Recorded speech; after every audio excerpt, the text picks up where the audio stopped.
अस्सलाम वालेकुम। आज बन रहे हैं मेरे किचन में आलू एंड चिकन के कटलेट्स, जो कि हर दावत की शान होते हैं और हर महफिल की जान।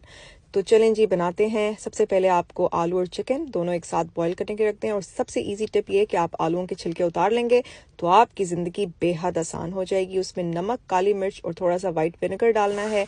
फिर इनको बॉईल करके जब गल जाए तो इस तरह आलूओं को खूब मैश करें मैशर के साथ, और चिकन को फिर अलहदा से करके और दोनों को आपस में मिला दें।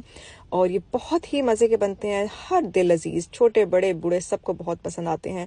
इसके बाद जब अच्छी सी मैशिंग हो जाए उसके बाद आपने इसमें डालने हैं कुटे हुए मसाले, जैसे मैं आपको दिखा रही हूँ। ज़ीरा, कोरिएंडर सीड्स, कुटी हुई मिर्चें, और ये सब मैंने पहले इस तरह कोट के डाले हैं। फिर इसमें चाट मसाला डलेगा, थोड़ी सी black pepper, red chilli and नमक, मैंने वाइट नमक भी और साथ थोड़ा सा ब्लैक सॉल्ट भी डाला है, काली मिर्च और धनिया पाउडर।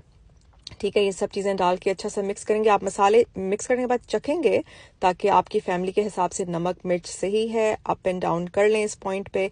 उसके बाद इसमें एक रेड ऑनियन फाइनली चॉप करके डालेंगे, एक ग्रीन हालापिनियो पेपर चॉप करके डालेंगे।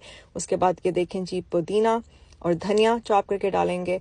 और इन सब चीज़ों को अच्छी तरह मिक्स करेंगे। और जो हाथ से मिक्स करने का मज़ा आता है और जो सही मिक्सिंग होती है वो हाथों से ही होती है।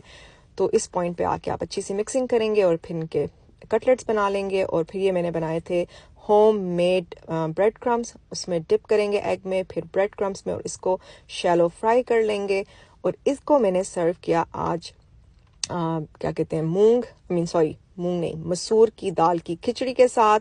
साथ हमने बनाई लहसुन और टमाटर की चटनी। बहुत ही ज़बरदस्त कॉम्बिनेशन था, बहुत मज़े का खाना था अल्हम्दुलिल्लाह। तो इसे ज़रूर ट्राई करें और मुझे बताएं कि आपको ये रेसिपी कैसी लगी।